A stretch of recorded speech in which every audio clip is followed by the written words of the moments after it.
قرآن مجید کے رسم الخط میں نا کچھ ایسی دلچسپ چیزیں ہیں، آپ کہہ سکتے ہیں کہ بصری کرشمے ہیں، جہاں ایک حرف آپ کی آنکھوں کے بالکل سامنے ہوتا ہے، لیکن اصول آپ کی زبان کو حکم دیتے ہیں کہ اسے نظر انداز کر دو۔ یہ ایک طرح کی لسانی جاسوسی لگتی ہے نا؟ آج ہم سبق نمبر 19 کی روشنی میں ایک ایسے ہی خاموش حرف کی گتھی سلجھانے کی کوشش کریں گے۔ جی بالکل، اور یہ خاموش حرف ہے زائد الف۔ زائد الف یہ وہ الف ہے جو لکھا تو جاتا ہے لیکن اکثر پڑھا نہیں جاتا۔ اچھا، تو آج کی ہماری گفتگو کا مقصد یہی سمجھنا ہے کہ یہ زائد الف کب پڑھا جائے گا اور کب نہیں، تاکہ تلاوت پہ درستگی آ سکے۔ اور ہمارے پاس اس کے لیے ماخذ بھی موجود ہے، ایک صفحے پر مشتمل سبق۔ ٹھیک؟ جی، ہمارا مشن اسی ایک صفحے میں موجود علم کو اس طرح کھولنا ہے کہ یہ اصول ہمیشہ کے لیے واضح ہو جائیں۔ تو گویا آج کا مشن اس خاموش ایجنٹ یعنی زائد الف کے کوڈ کو توڑنا ہے، یہ جاننا کہ یہ کب اپنی موجودگی ظاہر کرتا ہے اور کب پس پردہ رہتا ہے۔ بہت خوب، اور اس کو سمجھنے کے لیے ایک بہت دلچسپ تشبیہ استعمال کی جا سکتی ہے۔ وہ کیا ہے؟ آپ زائد الف کو ایک خاموش مہمان کی طرح سمجھیں۔ خاموش مہمان؟ جی، وہ محفل میں موجود تو ہے، آپ اسے متن میں بیٹھا دیکھ سکتے ہیں، لیکن وہ گفتگو میں حصہ نہیں لیتا۔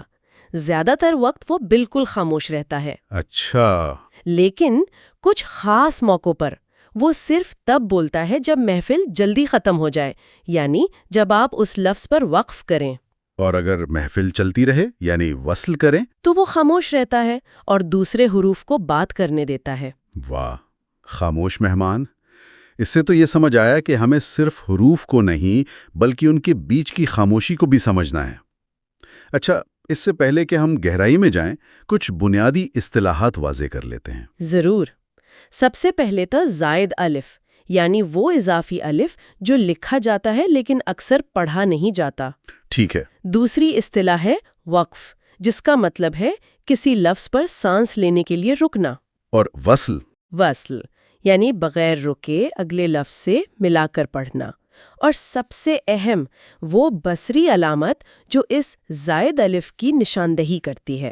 وہ چھوٹا سا گول دائرہ؟ بالکل، الف کے اوپر بنا ہوا ایک چھوٹا سا گول دائرہ، اسے دائرہ کہتے ہیں۔ ٹھیک ہے، تو اس کا مطلب یہ ہوا کہ ہمیں سب سے پہلے اس گول دائرے کو تلاش کرنا ہے۔ یہ اس خاموش مہمان کا شناختی کارڈ ہے۔ جی ہاں۔ لیکن یہاں ایک سوال پیدا ہوتا ہے، اگر اسے پڑھنا ہی نہیں تھا یا صرف کبھی کبھی پڑھنا تھا تو اسے لکھا ہی کیوں گیا؟ یہ ایک بہترین سوال ہے۔ دراصل یہ زائد الف قرآن کے رسم الخط یعنی رسم عثمانی کے ارتقاء کی ایک نشانی ہے۔ اچھا، یعنی اس کی کوئی تاریخی وجہ ہے؟ جی، کچھ ماہرین کا ماننا ہے کہ یہ پرانے نسخوں میں الفاظ کو الگ کرنے کے لیے استعمال ہوتے تھے۔ وقت کے ساتھ جب تجوید کے اصول معیاری ہو گئے تو ان کی آواز ختم ہو گئی، لیکن کتابت کی روایت کو محفوظ رکھنے کے لیے یہ حروف اپنی جگہ باقی رہ گئے۔ واہ، تو یہ صرف ایک حرف نہیں بلکہ تاریخ کا ایک نشان ہے۔ یہ جان کر تو دلچسپی اور بڑھ گئی ہے۔ تو آئیے اس کے پہلے اصول کی طرف بڑھتے ہیں۔ ضرور۔ ماخذ میں الفاظ کا ایک گروہ ہے جہاں اصول اس بات پر منحصر ہے کہ آپ رک رہے ہیں یا آگے بڑھ رہے ہیں۔ یہ کیسے کام کرتا ہے؟ یہ زائد الف کا پہلا اور سب سے عام اصول ہے۔ ہمارے ماخذ میں کچھ الفاظ کی فہرست دی گئی ہے، جیسے انا، لکنہ، الظنون، الرسولہ، السبیلہ اور قواریرہ۔ ان سب میں الف پر وہ دائرہ موجود ہے۔ جی، قاعدہ یہ ہے کہ جب ان الفاظ پر وقف کیا جائے گا، یعنی جب ہم ان پر رکیں گے۔ بالکل، جب آپ رک کر سانس لیں گے تو اس الف کو ایک الف کے برابر کھینچ کر پڑھا جائے گا۔ اس کی کوئی مثال دے کر سمجھائیں گے؟ جیسے لفظ انا ہے۔ جی بالکل، اب ذرا سنیے گا، اگر انا کے بعد کوئی اور لفظ آ رہا ہے جیسے انا نذیرن، تو ہم اسے وصل میں پڑھیں گے، انا نذیرن۔ انا نذیرن۔ جی بالکل واضح ہے۔ آپ نے نون پر زبر پڑھ کر فوراً اگلے لفظ پر چلی گئیں، الف جیسے تھا ہی نہیں۔ صحیح۔ اب سنیے، اگر میں اسی لفظ انا پر وقف کروں یعنی رک جاؤں تو میں اسے پڑھوں گی آنا۔ آنا، اچھا، یہاں الف کی آواز ظاہر ہو گئی۔ جی، آواز میں جو فرق ہے وہی سارا کھیل ہے۔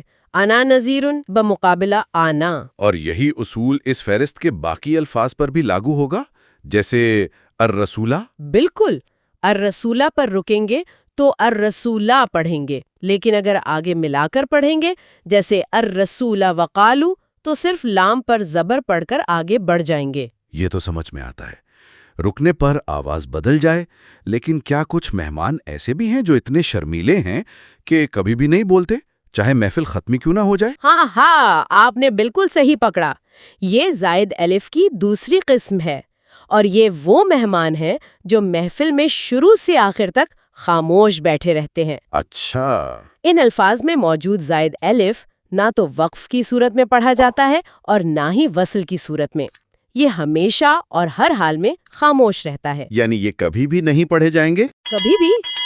ماخذ میں اس کی کئی مثالیں ہیں، جیسے افإن ماتا، لإلی الجحیم، ملائکہی اور لا اذبحنہ۔ تو جیسے لفظ لا اذبحنہ میں لا کے بعد الف لکھا تو گیا ہے، دائرہ بھی ہے، لیکن اسے پڑھا نہیں جائے گا، چاہے رکیں یا آگے بڑھ جائیں؟ بالکل درست۔ آپ اسے اس طرح سمجھ سکتے ہیں کہ ان مقامات پر الف صرف ایک بصری حصہ ہے، صوتی حصہ نہیں۔ یہ رسم الخط کا وہی تاریخی نشان ہے جس کا ہم نے پہلے ذکر کیا تھا۔ اچھا، اکثر سیکھنے والے یہاں یہ غلطی کرتے ہیں کہ وہ لکھے ہوئے حرف کو دیکھ کر اسے پڑھنے کی کوشش کرتے ہیں، لیکن یہ دائرہ ہمیں یہی یاد دلاتا ہے کہ یہاں اصول کو یاد کرنا ہے۔ ٹھیک ہے، یہ بہت واضح ہو گیا۔ تو اب تک ہم نے دو طرح کے زائد الف دیکھے، ایک جو صرف وقف میں بولتا ہے اور دوسرا جو کبھی نہیں بولتا۔ یہ تو کافی منطقی لگ رہا ہے۔ جی، لیکن پیچیدہ نظاموں میں اکثر کوئی نہ کوئی استثناء، کوئی خاص معاملہ ضرور ہوتا ہے۔ کیا یہاں بھی ایسا کچھ ہے؟ جی ہاں، اور یہ اس بحث کا شاید سب سے دلچسپ حصہ ہے۔ اچھا، ہمارے ماخذ میں ایک تیسرے اصول کا بھی ذکر ہے جو صرف ایک خاص لفظ سے متعلق ہے۔ یہ معاملہ ہے سورۃ الدہر میں آنے والے لفظ سلاسلہ کا۔ سلاسلہ، تو اس لفظ میں کیا خاص بات ہے؟ جب اس لفظ کو وصل میں پڑھا جائے گا، یعنی اگلے لفظ سے ملا کر، تو اصول وہی رہے گا جو ہم نے دوسری قسم میں سیکھا۔ یعنی الف نہیں پڑھا جائے گا، سلاسل پڑھ کر آگے بڑھ جائیں گے۔ بالکل، لیکن دلچسپ بات تب ہوتی ہے جب اس پر وقف کیا جاتا ہے۔ اور وہ کیا ہے؟ یہاں دلچسپ بات یہ ہے کہ وقف کی صورت میں دو طریقے جائز ہیں اور دونوں ہی درست مانے جاتے ہیں۔ دو طریقے؟ جی، پہلا طریقہ یہ ہے کہ آپ الف کو پڑھیں، یعنی سلاسلہ کہہ کر رکیں۔ ٹھیک ہے۔ اور دوسرا طریقہ یہ ہے کہ آپ الف کو نہ پڑھیں اور آخری حرف لام کو ساکن کر دیں، یعنی سلاسل پڑھ کر رکیں۔ ایک منٹ، سلاسلہ بھی ٹھیک ہے اور سلاسل بھی، تو اس کا مطلب ہے کہ قاری کو اختیار دیا گیا ہے۔ یہ تو بہت غیر معمولی بات ہے۔ جی، یہ واقعی غیر معمولی ہے، اور یہ قرآن کے رسم الخط کی گہرائی کی ایک بہترین مثال ہے۔ یہ ہمیں بتاتا ہے کہ تلاوت صرف ایک جامد عمل نہیں ہے۔ اس میں مصدقہ روایات کے دائرے میں کچھ گنجائش بھی رکھی گئی ہے۔ بالکل، سلاسلہ کا معاملہ اسی گہرائی کی طرف ایک اشارہ ہے۔ قاری کو اختیار ہے کہ وہ ان دونوں میں سے کسی بھی طریقے پر عمل کر سکتا ہے۔ یہ سب جاننا واقعی بہت دلچسپ ہے، لیکن اس سے ایک عملی سوال بھی ذہن میں آتا ہے۔ پوچھے؟